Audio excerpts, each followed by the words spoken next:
crispy pork. Maanghang na sausawan.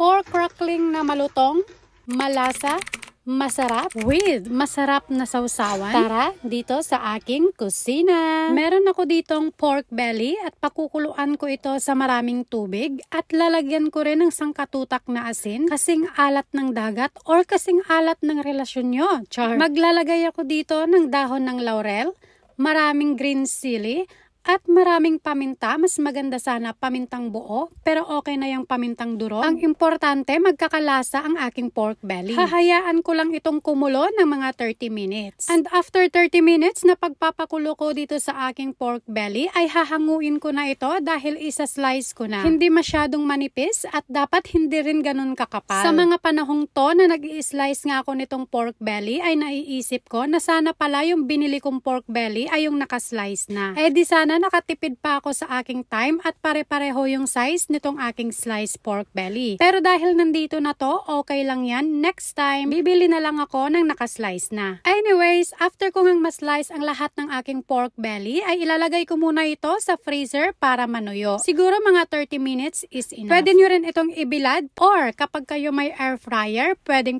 rin. 30 minutes is done at ito na nga ang aking pinatuyo na pork belly. Nangingisay na ang aking pork belly at ready na ito for deep frying. Meron ako ditong pinainit na maraming mantika at i-deep fry ko dito ang aking pork belly gamit lamang ang medium heat. Kapag pumupunta kasi ako ng shopping center ay lagi kong nakikita itong pork crackling. Kaya lagi akong nagki-crave nito. Kaya pinag-aralan ko kung paano ito gawin para kapag nag-crave ako ay gagawa na lang ako ng sarili ko. Hindi pa naman ganun kataas ang cholesterol namin ni Afam kaya pwede pa kaming kumain ito paminsan-minsan lang. Anyway guys, nung matapos ko na ngang i-deep fry itong first batch ng aking pork belly, ay itatabi ko muna ito at magpapatuloy lang ako sa second batch. Nang maluto ko na nga ang lahat ng aking pork belly, ay itatabi ko ito ng mga 5 to 10 minutes or palalamigin ko muna dahil i-deep fry ko pa ito for the second time. And for the second time of deep frying ng aking pork belly, ay kailangan ko dito ng high heat. Just 30 seconds to 1 minute dahil ayaw nating ma-overcook ito at baka mamaya maging charcoal na. Char. And after deep frying my pork belly for another minute in high heat, ay heto na ang aking masarap, malutong at malasang pork crackling. Pero hindi ako papayag na kakainin ko lang ng ganyan. Syempre dapat may sausawan. Kaya gumawa ako ng sausawan. Meron ako ditong sinamak. Lalagyan ko ito ng minced garlic,